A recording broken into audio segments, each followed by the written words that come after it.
Bismillahirrahmanirrahim. Assalamualaikum warahmatullahi wabarakatuh. Nama saya Fatimah Alfain. Saya akan menjelaskan sedikit tentang biografi dan pemikiran dari tokoh pendidikan Islam yang bernama Ibnu Khaldun.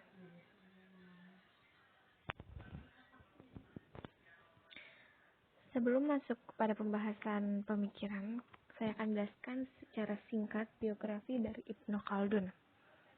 Ibnu Khaldun adalah salah satu ilmuwan muslim atau tokoh muslim yang pemikirannya sangat berpengaruh terhadap berbagai bidang seperti pendidikan, sosial, dan lainnya.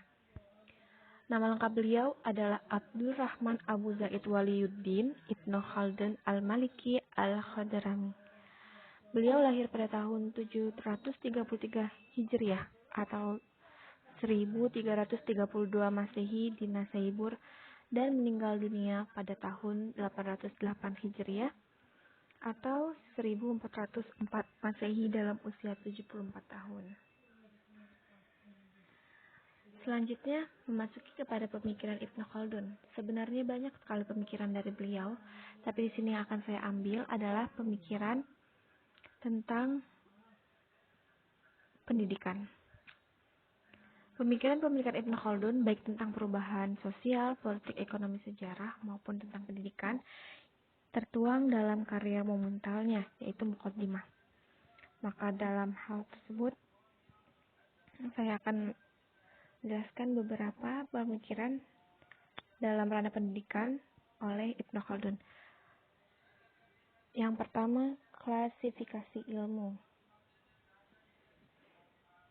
Sebelum membicarakan masalah pembelajaran, Ibnu Khaldun memulai dengan klasifikasi ilmu. Menurut Ibnu Khaldun sendiri, ilmu pengetahuan ada dua macam, yaitu menjadi tujuan, al-ulum al-maqsudah, bizatiha, dan ilmu alat untuk memahami ilmu-ilmu yang menjadi tujuan tersebut. Ilmu yang menjadi tujuan itu ada ilmu tafsir, ilmu hadis, ilmu fikih, dan ilmu kalam. Sedangkan yang termasuk dalam kategori ilmu alat, yaitu ilmu bahasa, ilmu hitung, ilmu ushul al-fiqh, ilmu mantik, dan lain-lain. Yang kedua, ada tujuan pendidikan. Menurut Ibnu Khaldun sendiri, tujuan pendidikan Islam adalah untuk menanamkan keimanan dalam hati anak didik, menginternalisasikan nilai-nilai moral sehingga mampu memberikan pencerahan jiwa dan perilaku yang baik. Secara rincinya, Ibnu Khaldun juga membagi tujuan pendidikan dalam beberapa hal. Yang pertama, memberikan peluang kepada anak didik untuk mampu berpikir dan berbuat dengan benar. Dan yang kedua, memberikan peluang yang berkualitas dalam masyarakat maju. Yang ketiga, di sini ada metode pembelajaran. Pendidikan Islam terhadap anak menurut Ibnu Khaldun hendaknya dilakukan secara bertahap dari satu tingkat ke tingkat yang lebih tinggi sejalan dengan kemampuan akal seseorang. Yaitu, jadi istilahnya step by step. Oleh karena itu, proses pembelajaran suatu bidang studi harus dimulai dari pengertian yang paling elementer, paling dasar, yang bersifat global. Baru setelah anak peserta didik memahami, dapat lanjut lagi dan dikembangkan ke yang lebih detail dan rinci secara diferensi, sehingga mereka dapat memahami suatu bidang ilmu secara utuh dan benar. Yang keempat, ada belajar melalui pengalaman. Ibnu Khaldun menganjurkan penerapan metode visitasi atau lawatan di mana melalui metode ini guru dapat memberi pengalaman pada pelajar.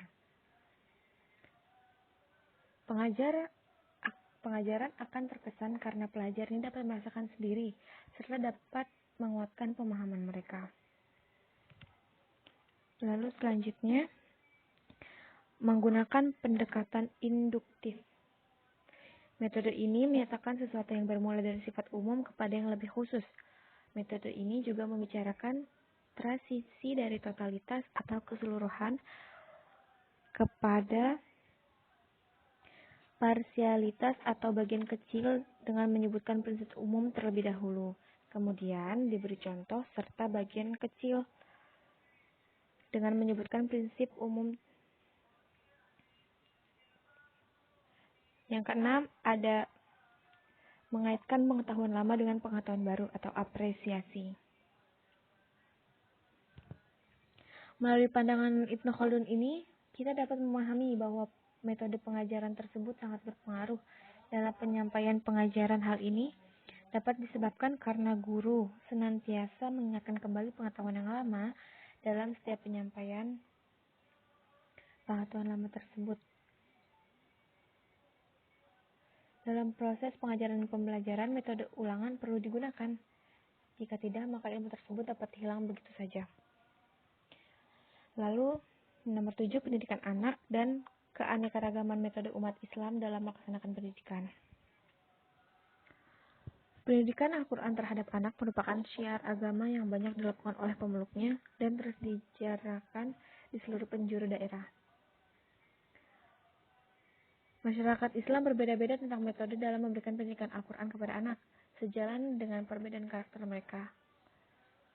Contohnya, di sini ada penduduk Maghrib lebih suka hanya dengan mengajarkan Al-Quran saja kepada anak, ditambah selingan pelajaran menulis dan permasalahannya, tanpa mencampur pelajaran lain. Sedangkan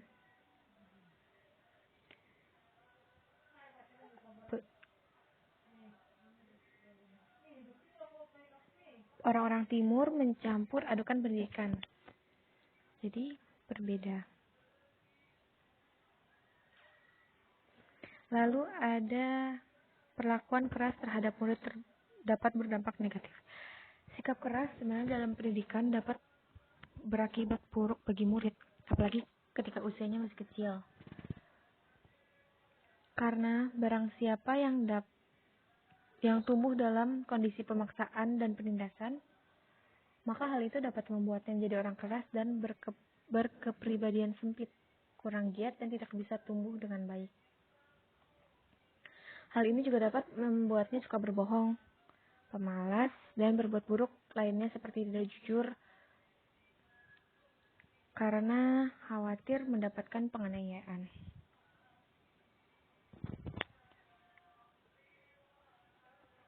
Yang ke-9,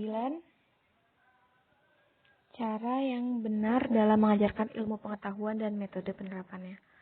Mendikte atau menyampaikan ilmu pengetahuan kepada para penuntut ilmu sangat bermanfaat jika dilakukan secara bertahap, berangsur-angsur dan sedikit demi sedikit, dengan memulai mengajarkan masalah-masalah mendasar dalam setiap bab dari ilmu pengetahuan sampai ke hal-hal yang lebih rinci. Nomor 10, pemikiran manusia.